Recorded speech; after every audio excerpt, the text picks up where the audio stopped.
Yep.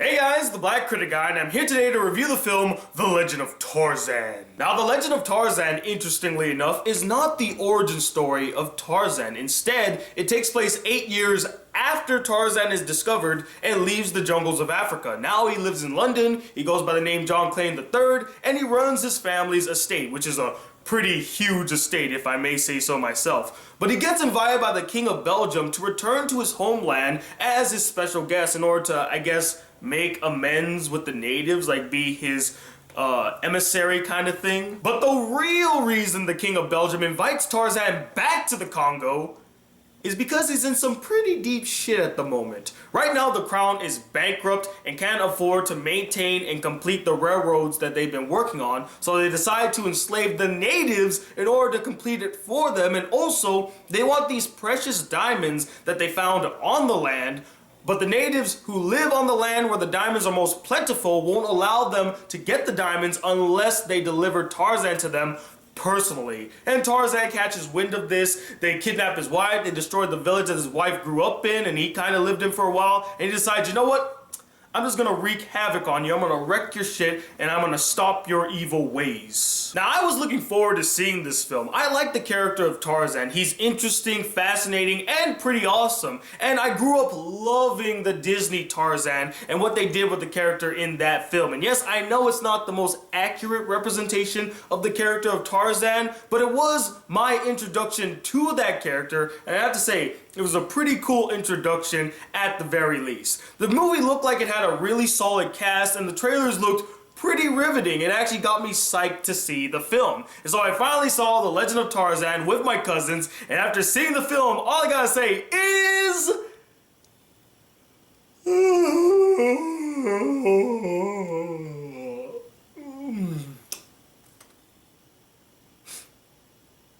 It's boring. The Legend of Tarzan is the pure definition of a film that presents us with so much, yet offers the audience very little, especially when it comes to its story and its characters. But okay, pull the brakes first. Let's discuss some of the good elements in the film. First off, the CGI is fantastic, especially when it came to the animals in the film. They all looked realistic and genuine. They even got some of the mannerisms of the animals down to a T, so good job there. I will say that there were some scenes that stuck out like a sore thumb, especially when they would shoot the scene on a green screen. It was very noticeable. Like, there's this one scene where these guys are like rowing on a boat and the background is literally a green screen, and it was just really annoying. But other than that, the CGI is excellent. There were some good action scenes scattered throughout the film. The best one being this fight between Tarzan and a gorilla. Man, that scene was freaking awesome, intense, and quite brutal. I mean, my goodness. I truly respected the filmmaker's choice, most specifically the writers, for not resorting to the tired old cliche of telling the origin story of Tarzan,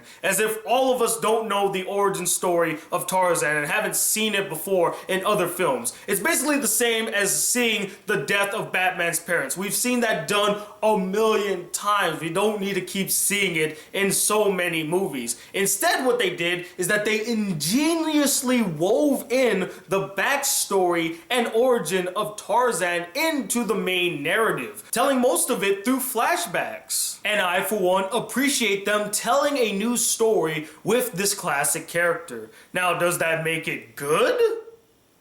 We'll get to that a little later. And finally, the acting was solid all around. The best actor in the entire film, who had the best, most interesting, and enjoyable character, was Samuel Jackson's character as George Washington Williams. And I don't think it's because of the character himself, but because Samuel L. Jackson was playing the character. Because he just brought so much personality, so much fun, and added his own Samuel L. Jacksonisms to the character that made him so enjoyable. I mean, it's Samuel L. Jackson.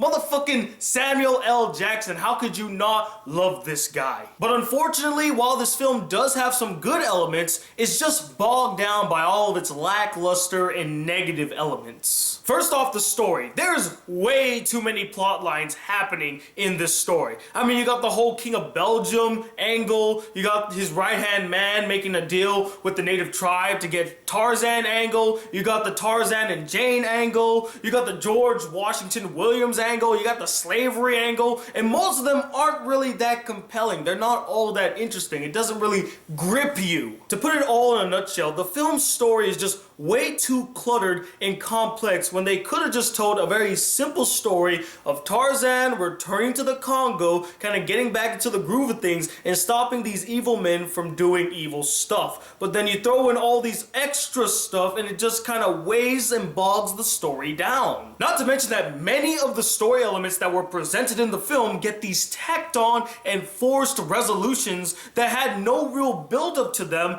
and weren't earned. The most upsetting one of them all is the one dealing with Tarzan and Jane and where they decide to live. Although the performances were solid across the board, most of the characters, with the exception of Samuel Jackson's character, were bland, stoic, and completely forgettable. Most of them barely stood out to me. The blandest one of them all, in fact, it's a tie between two characters, but the one that upset me the most was Tarzan. The lead of the film, the main character, the protagonist. And he's one of the blandest characters in the film.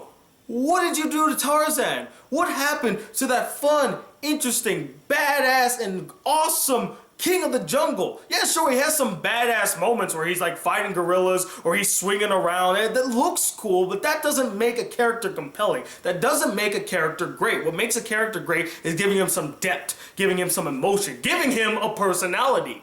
His personality is so paper thin, and he only has really one emotion throughout the entire film. It's serious. This really bland stare that he gives. And you know, Alexander Skarsgård, he did the best that he could with the role, and he does have the body that was crafted by the gods. I mean, whew.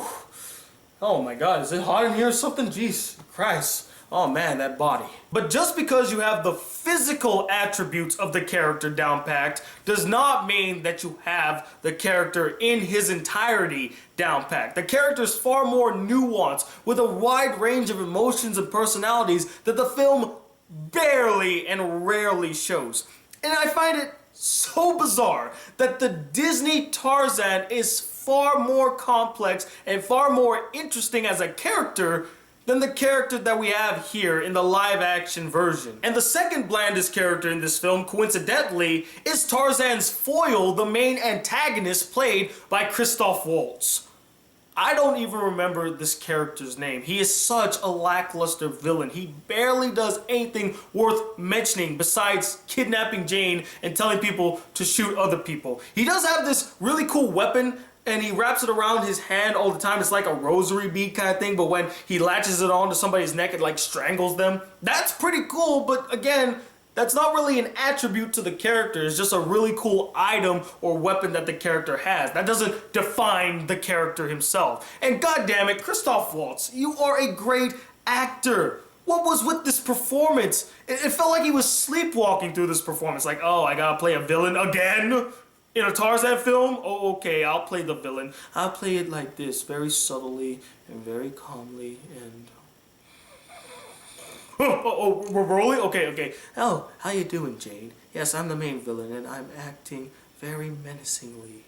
I just don't understand why you keep picking these generic villain roles that don't offer you anything. You're way better than this. You deserve better than this. You need to fire your agent and find an agent who's willing to find roles that challenges you as an actor. That's the person that you need to hire, because this agent right now, he's just like, hey, we're just gonna find all the villain roles and you're gonna be in them. How's that sound, Christoph? And I do find it kind of funny that both Samuel L. Jackson and Christoph Waltz are in a movie together that isn't a Quentin Tarantino film. I did find that kind of funny. And what's so weird is they never share a scene together at all in the entire film. There's never a moment where they're on screen together. And that kind of made me sad, because it would have been so cool. They just like look at each other like, hey, haven't I seen you before? And the final issue with this film deals with its action scenes and the way they were shot and framed. A majority of the action scenes in this film are close quarter combat, hand-to-hand fist fighting.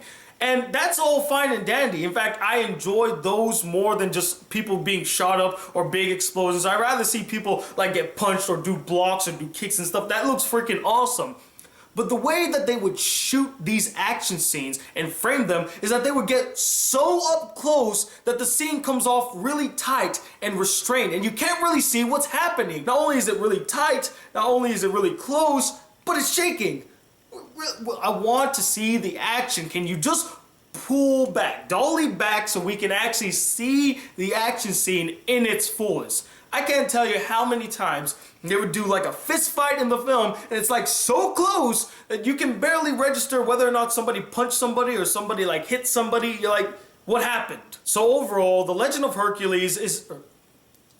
I said The Legend of Hercules. So overall, The Legend of Tarzan is not a bad film by any means. It does have some worthwhile and good moments scattered throughout. It's just not a film that you need to go see immediately in the theaters. It's not a theater-going experience. It's more like a rental at best. And that's why I'm gonna give it a 3 out of 5 stars. It's okay. I mean, you know, if you don't see it, nobody's gonna get mad at you. You can go watch some other Tarzan films to get your Tarzan fix instead of seeing this. I mean, it's just... But as always, I'm not the end-all, be-all opinion when it comes to The Legend of Tarzan. I would love to know what you guys thought about the film. Did you love it? Do you think it's one of the best Tarzan films ever made? Or did you find it to be very lackluster and boring, and you felt like there are way better Tarzan films out there right now? And let me know, what is your favorite Tarzan film? There are so many films featuring this character. Which one stands out to you as the best of the best? I personally love the Disney Tarzan, because that's the one I've seen the most, and the one I love the most, and the one that's the most memorable. But I'd love to know which one stands out to you the most. Comment below, let me know, and I do have my review for The Conjuring 2 coming soon. I do plan to review The Purge election year, probably with Ryan if he'll allow me, and I do plan to review the BFG when I get the chance to. And I do have a special review coming out on the 4th of July, Independence Day, and no, it's not Independence Day. It's not going to be that cliche. But until then, guys, if you'd like to see more videos on this channel and be a part of the Black Critic crew, please hit that subscribe button below, like this video if you really enjoyed it, and I'm Tony Watt II, the Black Critic Guy. Till then, peace, YouTube. Oh!